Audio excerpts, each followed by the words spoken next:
Hello and welcome from the World Kindness Movement. In our presentation today, we have the president of the World Kindness Movement, Nirmala, and some of our awesome World Kindness ambassadors, Aditya, Genesis, Saloni, and Dorika. And my name is George.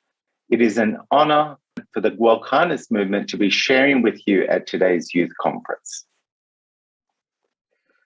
Our presentation is about kindness as a life skill to create a kind and sustainable world.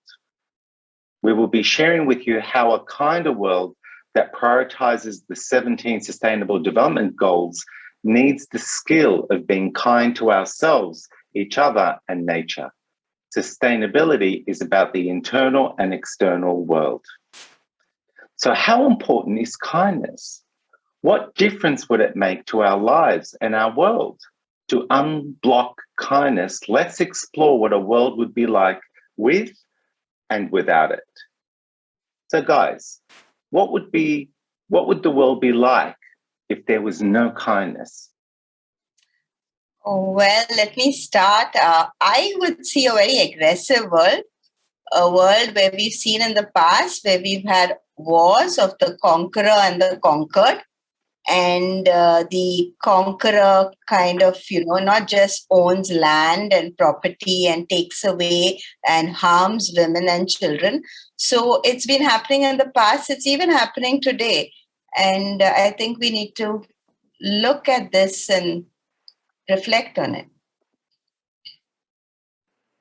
I think the alarm is what we are looking at when we're looking at the entire deterioration of this planet. I think if we wouldn't be kind, we would just exploit the environment, and we would see a lot of self-centered behavior that, anything that would help us attain our goals, we would just go ahead without even caring for anybody else, not even the nature, and do whatever it takes to do to get our own benefits. I would think that the rich will get even richer and the poor will get poorer, and there'll be a lot of inequality. People get really greedy, and those people who don't get anything, they'll get angry and depressed, and it just is really bad for both well-beings and at both sides. I think it would lack empathy, and the essence of being human is having empathy and having understanding. Without it, what are we? So I think it would lack humanity, it would lack empathy. Overall, it would be a really sad world to live in. Ever since we are born, those around us preach about virtues and morals that are essential to humanity as we know it today. So in an unkind world, human existence will simply die down, gravely impacting the evolutions we've seen. So what would the world be like if it was full of kindness? The accumulation of little acts of kindness fill up void in our lives that we didn't even know was present. It gives us a sense of belonging in a world unexplored, where no societal restrictions hold us back. Exactly. Just adding to that, there would be no pressure to conform because we would just be kind to each other. We would just exist together and just evolve together. There would be no pressure to perform, and that would bring out the beauty in diversity that we're already moving towards, and we know how great the results are of the same. So I think that would be a world full of kindness. It would be full of diversity. It would be full of individualness with no pressure to conform. Yeah, and everyone would feel more connected, and they would thrive better with they'll have more creativity, and they'll be more intuitive, and they can do things and create things to contribute to this world. To sum up, Saloni, Jen, Dorika, all what they talk about is, there will be much more of reflection, much more of introspection. Only through these probably we will be able to make ourselves more sustainable, and in turn making the world, the planet, a little more sustainable that we have right now, and that would be more accommodating for everybody. It'll have a space for everybody to grow and be themselves. Nirmala? I think kindness leads to peace. So you have peace within, and then you have peace around you. And I think that's a huge gift. Yeah. The Kindness Matters campaign has been a great success and should have surpassed 1 million acts of kindness stories by today. What have we learned from the power of collecting these stories? Because the media learned that humans react first to survival threats before positive stories, they began focusing more on unkind stories. Aditya, what have you experienced on this journey of collecting these kindness stories? Joyce, that's a very interesting question. Actually, we were working with more than 200 volunteers in India to collect these stories. And I happened to have a conversation with one of these volunteers. And I asked her the same question. So I would just like to quote her response. I mean, and that is what I feel that, listening to more of kindness does to you. So she said that before this internship, before going into this act of collecting stories of kindness, where I have to call out people, ask their stories, take it down. So that was the continuous process, probably everyday process for her. And she said that before I would not try and call anybody because I would already have formed an opinion about them. I would have already judged them, right? But post this, when I hear their stories, when I know that the things that they have gone through and that they have done for people, I wouldn't judge anybody before I haven't spoken to them. So I would always want to speak to them and then frame an opinion or make a decision about it. It's very powerful. So where do we exist in the present moment? Why do we exist? To enjoy giving and receiving acts of kindness. We exist in this moment for one clear higher purpose, to be kind to ourselves, each other, and our environment. Nirmala. So the World Kindness has ambassadors across the globe with a single-minded purpose, and that's to approach everything in our day-to-day lives with kindness. Indeed. It starts with us, within us. Our relationship with ourselves, our inner ecosystem. Unfortunately, when we are unkind to ourselves, doubting our worth and capability, we weaken ourselves, and it's not a sustainable way to be. Our intentions start out noble and kind. We give so much and enjoy it, but many of us can forget our needs, and the ongoing neglect does great harm. Too selfless for too long, and we become exhausted and disillusioned. We become desperate to self-preserve and feel justified to become selfish. Too selfish for too long, and we lose friends, alienate family, and end up isolated and depressed. What can we do to avoid such an unkind, harmful, and unsustainable existence? Personal sustainability is the foundation to kindness.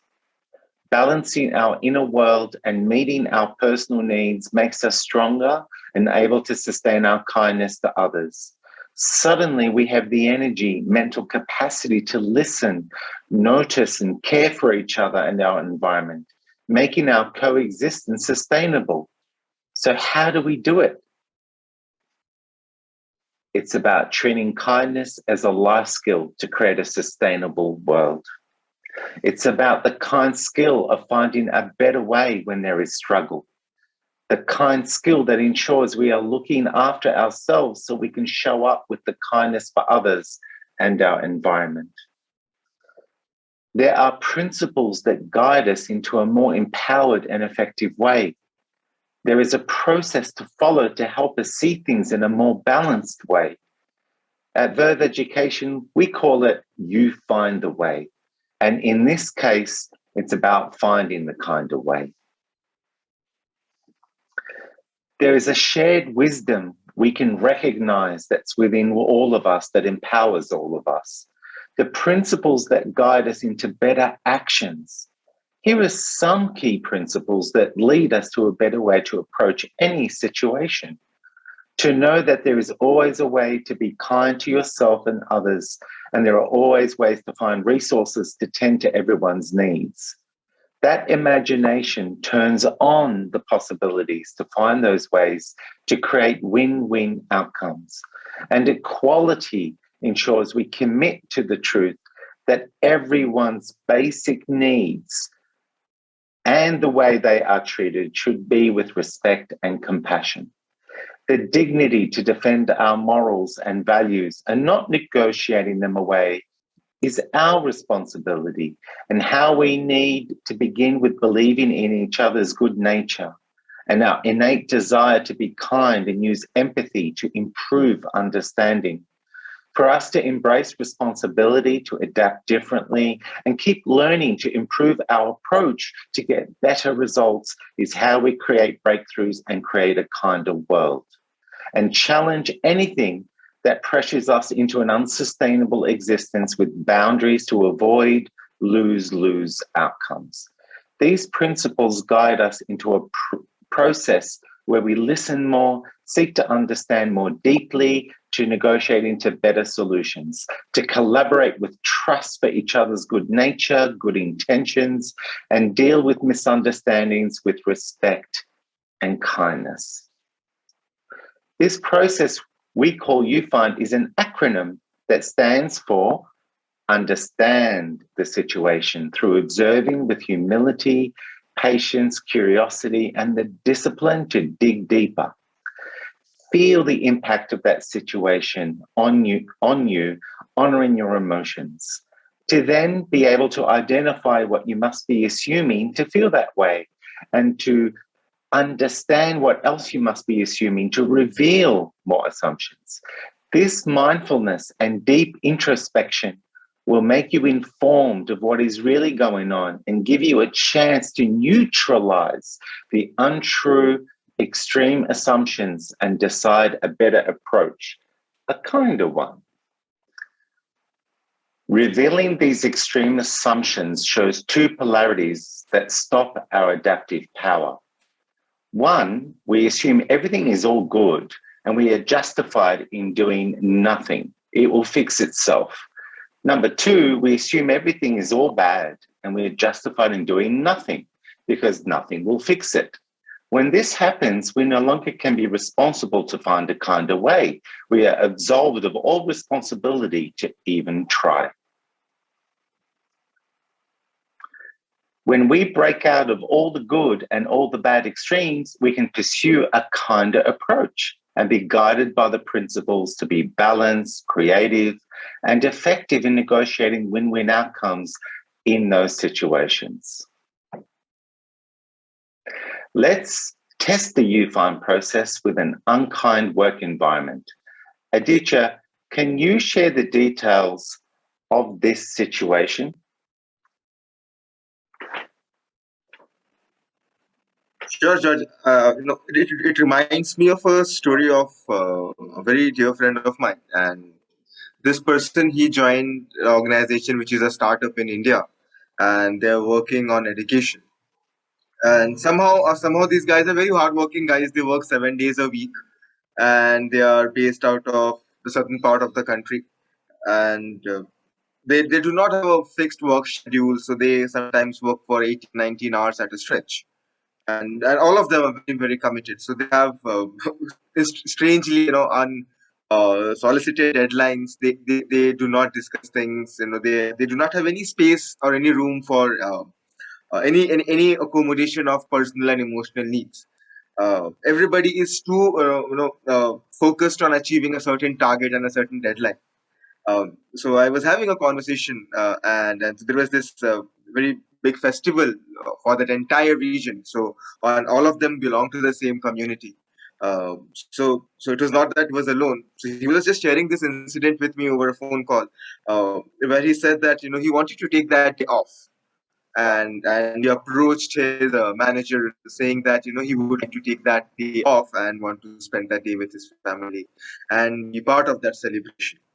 Uh, So what he heard from his manager was very intense. He said that yes, you can take this day off, but make sure that you don't come back tomorrow. So we'll find somebody else on your behalf, because you understand the kind of deadlines you have to achieve, and if you go now, we will not be able to do that.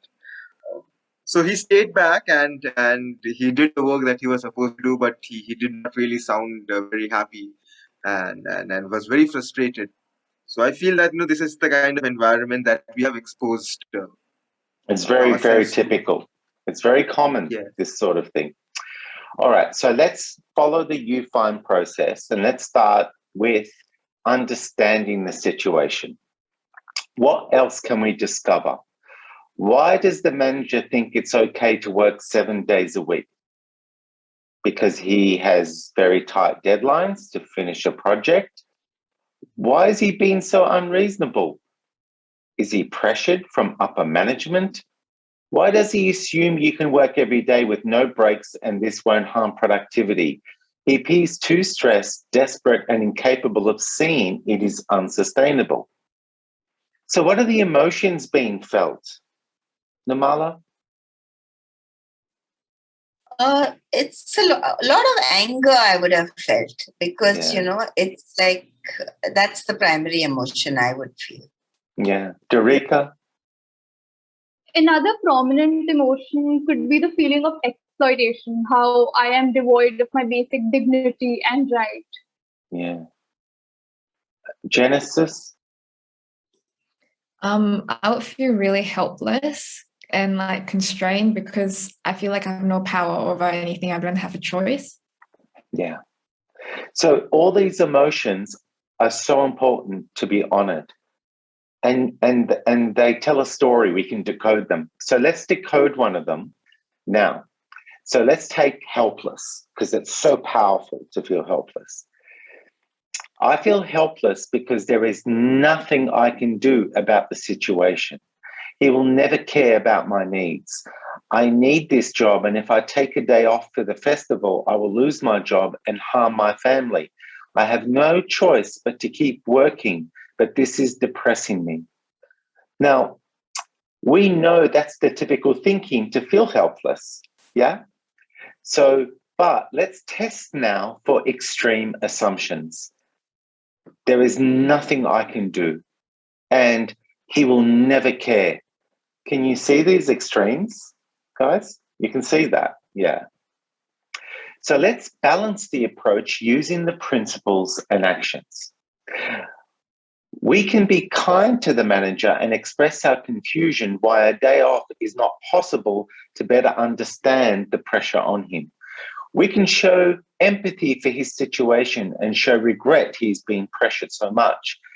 We then can be sincere about our struggle with work fatigue and the importance of the family time during the festival that will recharge us and make us more productive. As you can see, we are now negotiating for a win-win.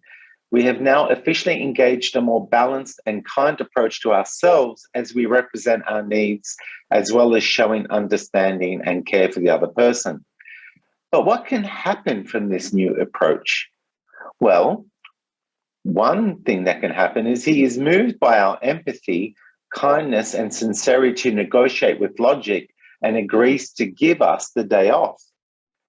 Or he refuses and shows no kindness whatsoever, which gives you the choice to look after your family by working and missing the festival, but realizing this work environment is not a kind or sustainable place to be. So as you work to keep your family sustainable, you commit looking for another job so you can remove yourself from that environment. As you could see, you believe in other job opportunities. That's the principle of abundance. You were creative to negotiate and show valid reasons for your request.